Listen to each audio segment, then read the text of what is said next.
అందరికీ నమస్కారం. ఇక్కడ మనతో పాటు ప్రముఖ జ్యోతిష్య వాస్తు పండితులు బ్రహ్మశ్రీ డాక్టర్ నాయకంటి మల్లికార్జున శర్మ గారు ఉన్నారు. డిసెంబర్ మాసంలో ద్వాదశ రాశి ఫలితాల్లో భాగంగా కర్కాటక రాశి వారికి ఎలాంటి ఫలితాలు ఉండబోతున్నాయి గురుగారిని అడిగి తెలుసుకుందాం. గురుగారు నమస్కారం. నమస్కారం అండి. గురుగారు, డిసెంబర్ మాసంలో కర్కాటక రాశి వారికి ఎలాంటి ఫలితాలు ఉండబోతున్నాయి? తప్పకుండా. ఓం శ్రీ గురుభ్యో నమః. ముందు డిసెంబర్ మాసంలో గ్రహస్థితిని మనం చూసినట్లయితే వృషభంలో గురువు, కుంభంలో శని రుజుమార్గంలో ఉండటం, మీనంలో రాహు, అలానే కన్యలో కేతు, అలానే బుధుడు వృశ్చిక రాశిలోను, రవి డిసెంబర్ మాసంలో 15వ తారీఖు వరకు కూడా వృశ్చికంలో ఉండటం, తర్వాత ధనుసు రాశిలో ఉండటం, అలానే మకరంలో శుక్రగ్రహము, కేతువు కన్యా రాశిలో సంచారం చేయటం, అలానే కుజుడు కర్కాటక రాశిలో సంచారం చేస్తాడు. అంటే కుజస్తంభన కూడా జరిగింది.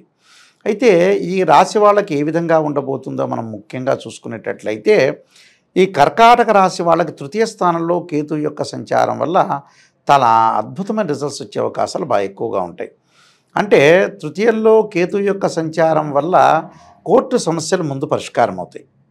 అన్నదమ్ముల మధ్యలో ఏదైతే పంచాయతీలు కానీ, గొడవలు కానీ, డిస్ప్యూట్స్ కానీ ఇవన్నీ ఉన్న వ్యక్తులు అవన్నీ తొలగిపోయి హ్యాపీగా అన్నదమ్ముల మధ్యలో సఖ్యత, అక్క చెల్లెల మధ్యలో సఖ్యత, ఎవరైనా సరే మన మీద కోర్టులో వేసినా, మనం వాళ్ళ మీద కోర్టులో వేసినా ఫేవరబుల్గా వచ్చే అవకాశాలు ఎక్కువగా ఉంటాయి ఈ రాశి వాళ్ళకి, కర్కాటక రాశి వాళ్ళకి. ఈ ఫేవరబుల్గా రావటం అనేది చాలా మంచిది, మంచి సుపరిణామం.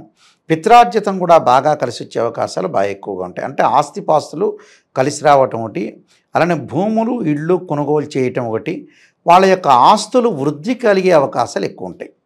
వాళ్ళు ఏదైతే గతంలో ఆస్తులు కొన్నారో, పొలాలు కానీ స్థలం, అవన్నీ కూడా వృద్ధి చెందే అవకాశాలు ఎక్కువ ఉంటాయి. అంటే సో కేతు మంచివాడు. తర్వాత ఇంకా మిగతా గ్రహాల దగ్గరికి మనం వెళ్ళినట్లయితే సప్తమ స్థానంలో శుక్రుడు యొక్క సంచారం. అంటే సప్తమ స్థానంలో శుక్రుడు మిశ్రమైన ఫలితాన్ని ఇస్తాడు. అంటే సహజంగా 2, 4, 5, 7, 8, 9, 11 స్థానాల్లో చాలా మంచివాడు. అయితే శుక్రగ్రహం అనేది కూడా చాలా మంచి స్థానం. అంటే వివాహాది శుభ కార్యక్రమాల్లో పాల్గొనటమే కాకుండా వీళ్ళకి 1, 2 సంబంధాలు తప్పిపోయి 3వ సంబంధం వాళ్ళకు అనుకున్న సంబంధం కలిసే అవకాశాలు బాగా ఎక్కువ ఉంటాయి. అంటే శుక్రుడు వల్ల కూడా వీళ్ళకి విందులు వినోదాల్లో పాల్గొనటం వంటి, బంగారు ఆభరణాలు, విలువైన ఆభరణాలు, అలానే విలువైన వస్తువులు, వాహనాలు కొనుగోలు చేసే అవకాశాలు, బట్టలు కొనుగోలు చేసే అవకాశాలు, స్త్రీలకు కూడా కొంత ఉన్నతమైన అభిప్రాయాలు కలిగే అవకాశాలు ఉంటాయి. స్త్రీలకు ముఖ్యంగా గతంలో ఏదైతే చదువు కానీ, అలానే అంటే ఎడ్యుకేషన్ పరంగా కానీ, ఒక బిజినెస్ కానీ, ఉద్యోగాన్ని వదిలేసిన వ్యక్తులందరూ కూడా మళ్ళీ స్టార్ట్ చేయాలి, రీస్టార్ట్ చేయాలి, భర్తకి నేను సపోర్టుగా ఉండాలి, పిల్లలకు కూడా సపోర్టుగా ఉండాలని ఒక ఆలోచన కలుగుతుంది వాళ్ళకి. ఆలోచన కలగటకుండా మంచిదే. అంటే సో శుక్రుడు కూడా మంచివాడు అని అర్థం. దాని తర్వాత ఈ రాశి వాళ్ళకి మనం చూసుకునేటట్లయితే ఏదైతే అష్టమ స్థానంలో శని సంచారం, అష్టమ స్థానంలో శని సంచారం వక్రగతిలో ఉండటంగా బాగుండేది. ఇక్కడ రుజుమార్గంలో ఉన్నాడు. రుజుమార్గంలో ఉంటే అష్టమ స్థానం శని వల్ల ఆరోగ్యపరంగా కొన్ని ఇబ్బందులు కలుగుతాయి. ఆరోగ్యాన్ని కొంత కుదుటపడాలి. పనులల్లో కొంత పెండింగ్ పట్టడం ఒకటి, ఆలస్యం కావటం ఒకటి, దగ్గరికి వచ్చినట్టు వచ్చే పనులు వెనక్కి వెళ్ళటం ఒకటి, కరెక్ట్ సరైన నిర్ణయం, సరైన ఆలోచనలు చేయకపోవటం ఒకటి, మొండితత్వం ఒకటి, ఎవరు చెప్పినా వినలేకపోవటం ఒకటి, విన్నట్టుగా యాక్షన్ చేయటం, వాళ్ళ ద్వారా వాళ్ళు ఏదైతే చెప్పారో విన్నట్టుగా వాళ్ళ ముందు లౌకిక జ్ఞానంతో ప్రవర్తించి వీడు చేసే పని వీడు చేస్తుంటాడు. అష్టమ స్థానంలో శని వల్ల ఆరోగ్యపరంగా ఇబ్బందులు, కాళ్ళు, చేతులు, మోకాలు, దీర్ఘకాలిక వ్యాధులు ఉన్నవాళ్ళు జాగ్రత్త ఉండాలి. సో శని బాగలేదు. దాని తర్వాత వచ్చేటప్పటికల్లా కుజుడు యొక్క బలం అనేది ఏ విధంగా ఉంటుందంటే భూ సంబంధమైన వ్యవహారాల్లో తొందరపడి నిర్ణయాలు చేయకూడదు. వెంబటే వచ్చింది కదా అని స్థలం అనేది కొనటం వల్ల మోసపోయే అవకాశాలు ఎక్కువ ఉంటాయి. వీళ్ళని మోసం చేసే వాళ్ళు ఎక్కువ మంది ఏర్పడే అవకాశాలు ఎక్కువ ఉంటాయి. కాబట్టి మీరు మోసపోవద్దండి. భూ సంబంధమైన వ్యవహారాలు కానీ, పొలాలు కానీ, పొలాల పంచాయతీల్లో కానీ, స్థలాలు తీసుకునేటప్పుడు కానీ వీటి విషయంలో మటుకు కొంత మోసపోకుండా ఉండటం చాలా మంచిది. ఈ మోసం వల్ల ఏమవుతుందంటే కొంత వీడి పక్కనుండే వాళ్ళు కూడా వీటిని మోసం చేసే అవకాశాలు ఉంటాయి. ఎన్నో సంవత్సరాల నుంచి నా మిత్రుడు, నా మంచివాడు, నెంబర్ 1 అనుకునే వ్యక్తి కూడా మోసం చేసే అవకాశాలు ఉంటాయి. కాబట్టి తొందరపడి డిసెంబర్ మాసంలో ఎవరిని నమ్మకూడదు. నమ్మినట్టు మాత్రం నటించండి. అదొకటి. తర్వాత వచ్చేటప్పటికల్లా పంచమ స్థానంలో బుధుడి యొక్క సంచారం.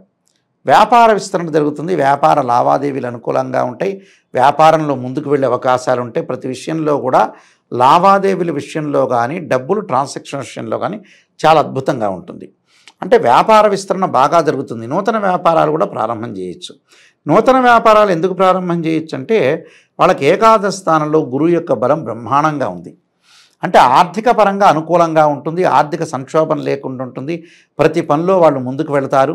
లావాదేవీలు వాళ్ళకి ఏదైతే మొండి బాకీలు వసూలు కావటం ఒకటి, గతంలో డబ్బులు ఇవ్వలేని వ్యక్తులు ఉంటారు కదా, అలాంటి వ్యక్తులు కూడా వీళ్ళ ఇంటి దగ్గరికి వచ్చి డబ్బులు ఇవ్వటం ఒకటి, అలానే చిరు వ్యాపారులకు కానీ ఉద్యోగస్తులకు కానీ అన్ని రకాల సెక్టార్లో ఉన్న ప్రతి వాళ్ళకి కూడా ఆర్థిక పరంగా ఫైనాన్షియల్ పరంగా చాలా బాగుంటుంది. ఆర్థిక స్తోమత బాగా పెరుగుతుంది, ప్రమోషన్లు వస్తాయి, ఉద్యోగపరంగా స్థానచలనం జరుగుతుంది, నూతన వ్యాపార విస్తరణ జరుగుతుంటుంది, వ్యాపారంలో కూడా లావాదేవీలు జరిగే అవకాశాలు ఎక్కువ ఉంటాయి. కాబట్టి గురువు యొక్క బలం బాగుంటుంది. విద్యార్థులు కూడా అధిక శ్రద్ధతో చదివే అవకాశాలు ఎక్కువ ఉంటాయి. వాళ్ళు పోటీ పరీక్షల్లో నిష్ణాతులు కావటం ఒకటి, అనుకూలంగా ఉండటం, ప్రతి దానిలో కూడా విజయం సాధించడం, సర్వత్రా విజయం సాధించే అవకాశాలు ఎక్కువగా ఉంటాయి. అంటే ఇక్కడ గురువు యొక్క బలం చాలా బాగుంటుందని చెప్పుకోవచ్చు. దాని తర్వాత మరి రవి యొక్క బలాన్ని మనం చూసుకునేటట్టయితే రవి డిసెంబర్ మాసంలో వృశ్చికంలో ఉంటాడు, ధనుస్సులోకి వస్తాడు. ధనుస్సులోకి వచ్చిన తర్వాత 6వ స్థానంలో బాగుంటాడు.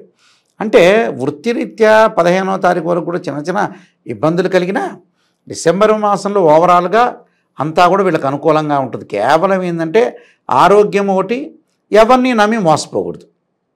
ఆ 2 విషయాలే జాగ్రత్తగా ఉండాలి. నమ్మినట్టు మాత్రం నటించాలి. రాహు యొక్క ఫలితాన్ని మనం చూసుకునేటట్లయితే రాహు వల్ల కొంత విదేశాలకు వెళ్ళే అవకాశాలు ఎక్కువగా ఉంటాయి. విదేశాలకు వెళ్ళటమే కాదు, తరచూ ప్రయాణాలు చేయటం ఒకటి, ప్రయాణాల్లో కూడా మంచి మిత్రుల యొక్క స్నేహితము, తర్వాత విద్యను కొంత కొనసాగించే అవకాశాలు ఉంటాయి.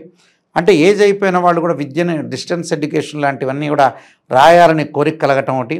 విదేశాలకు వెళ్ళే వ్యక్తులు ఎలాంటి వ్యక్తులు ఉంటారంటే విజిటింగ్ వీసా దగ్గరికి వెళ్ళటం, వాళ్ళ పిల్లల్ని చూసుకోవటం, పిల్లల పట్ల ఆసక్తి బాగా పెరగటం, పిల్లలకు పెళ్ళిళ్ళు చేయాలి, ఉద్యోగాలు రావాలి అనే ఆసక్తి విషయంలోకి ముందుకెళ్ళే అవకాశాలు ఎక్కువగా ఉంటాయి.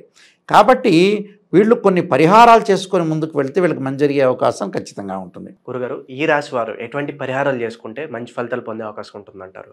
వీళ్ళకి ముఖ్యంగా మనం ఈ కర్కాటక రాశి వాళ్ళని చూసుకునేటట్టయితే కేతువు బాగున్నాడు, రవిగ్రహం బాగుంది, శుక్రగ్రహం బాగుంది, అద్భుతంగా గురుగ్రహం కూడా బాగుంది.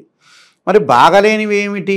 ఒక శని కొద్దిగా అనుకూలంగా లేకపోవడం జరిగింది కాబట్టి శని దోషానికి, అలానే బుధుడు మిశ్రమైన ఫలితాన్ని ఇస్తాడు, అలా రాహువు మధ్య రకమైన ఫలితాన్ని ఇస్తాడు. కాబట్టి వీళ్ళు తప్పకుండా చేయాల్సింది ఏంటంటే విష్ణు సహస్రనామ పారాయణం చేయాలి. విష్ణు సహస్రనామ పారాయణం చేతితో పాటు ఓం నమః శివాయ పంచాక్షరి చేయటం ఒకటి. ఆరోగ్యాన్ని కాపాడుకునే వ్యక్తులు శని బాగలేదు కాబట్టి నువ్వుల నూనెతో శివుడికి అభిషేకం చేయాలి, ఆయు ప్రమాణం పెరుగుతుంది. ఆరోగ్యాన్ని కాపాడుకోవడానికి ఏం చేయాలి? శరీరే జర్జరీభూతే వ్యాధిగ్రస్తే కళేబరే ఔషధం జాహ్నవీతోయం వైద్యో నారాయణ హరి అనే మంత్రాన్ని చక్కగా చదువుకోవటం, వీలైతే త్రయంబకం యజామహే సుగంధిం పుష్టివర్ధనం అనే మంత్రాన్ని చదువుకోవటం కూడా చాలా మంచిది. అయితే నవగ్రహాల యొక్క ప్రదర్శన కూడా చాలా ఇంపార్టెంట్.